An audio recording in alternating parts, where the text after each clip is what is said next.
جس نے حضرت سلیمان علیہ السلام کی علامت کو جنم دیا، جس سے یہ معلوم ہوتا ہے ایتھوپیا کے بادشاہ سلیمان علیہ السلام ملکہ سبا کے طور پر جانے جاتے ہیں، جنہیں ایتھوپیا میں ملکدہ یا بلقیس کہا جاتا ہے۔ ایریٹیریا کی سرحد کے ساتھ نجاشی بادشاہ کا شہر ہے۔ نجاشی بادشاہ کا اصل نام اسما بن ابچر تھا۔ یہ بہت رحم دل اور انصاف پسند انسان تھا۔ تورات اور انجیل کا بہت بڑا عالم بھی تھا۔ محترم ناظرین، جب دین اسلام پھلنے پھولنے لگا تو مشرکین مکہ کی مخالفتیں اور بھی بڑھنے لگیں۔ اعلان نبوت حضور پاک صلی اللہ علیہ وسلم کے 5ویں سال مسلمانوں کو ہجرت کا حکم ہوا۔ 11 مرد اور 4 عورتیں حبشہ کی طرف اسلام کی پہلی ہجرت کے لیے گئیں۔ اس مہاجرین میں حضرت محمد صلی اللہ علیہ وسلم کی بیٹی رقیہ اور حضرت سلیمان ذو النورین بھی شامل ہیں۔ حبشہ کی طرف 2 ہجرتیں ہوئی۔ نجاشی بادشاہ کے پاس مشرکین مکہ کے لوگ تحفے لے کے گئے اور بولے، اے بادشاہ، ہمارے کچھ مجرمین مکہ آپ کے ملک میں پناہ گزیر ہیں، آپ ہمارے ان مجرمین کو ہمارے حوالے کر دیں۔ نجاشی بادشاہ نے مسلمانوں کو دربار میں طلب کیا اور پوچھا، تمہارا کون سا دین ہے جس کے باعث تم نے آبائی مذہب کو چھوڑ دیا؟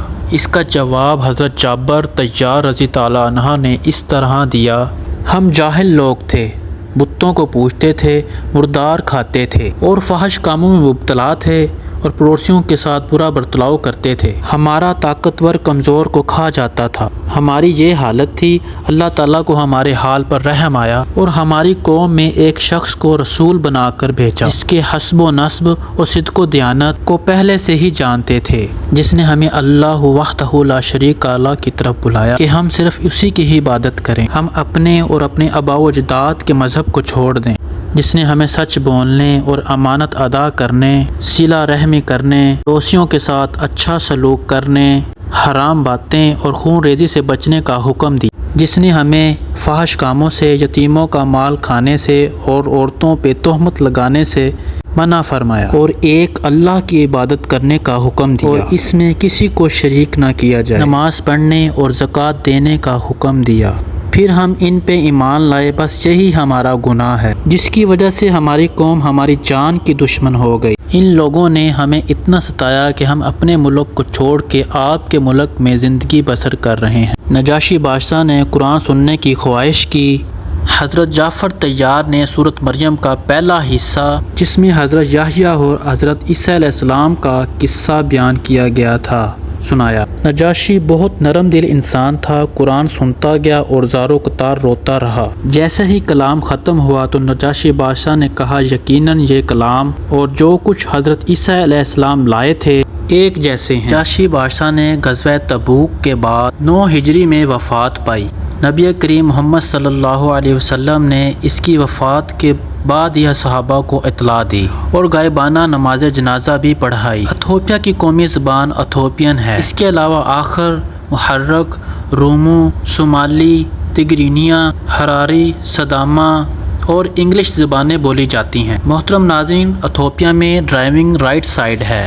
روڈ کا ایک وسیع جال موجود ہے اور ملک میں ٹرین سسٹم بھی موجود ہے۔ بس ٹرانس اور ٹیکسی بھی موجود ہے۔ لوگ زیادہ تر بس ٹرانس یا ٹرین کا سفر کرتے ہیں جو قدرے سستی ہے۔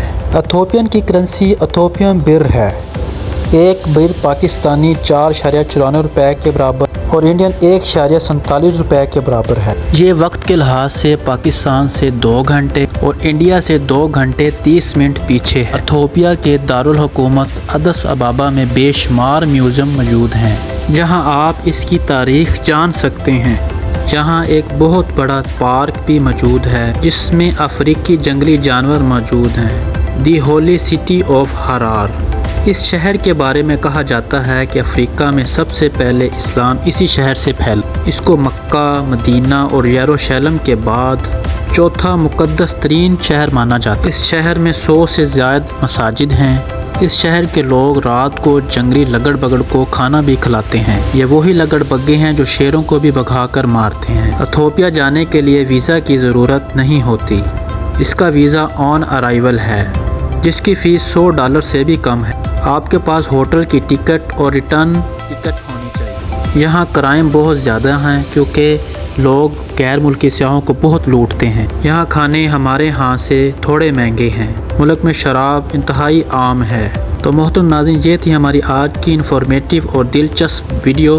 آپ لوگوں کو کیسی لگی کمنٹ سیکشن میں لازمی بتائیے گا، اور نئے آنے والے دوستوں سے گزارش ہے کہ میرے چینل واحد ایٹس یاسر کو سبسکرائب کریں، لائک کریں اور شیئر کریں، اور ساتھ لگے بیل آئیکن کو لازمی دبائے گا، کیونکہ اس کو دبانے سے جو میری نئی ویڈیو ہوگی وہ آپ کو شو ہو جائے گی نوٹیفیکیشن کے ذریعے۔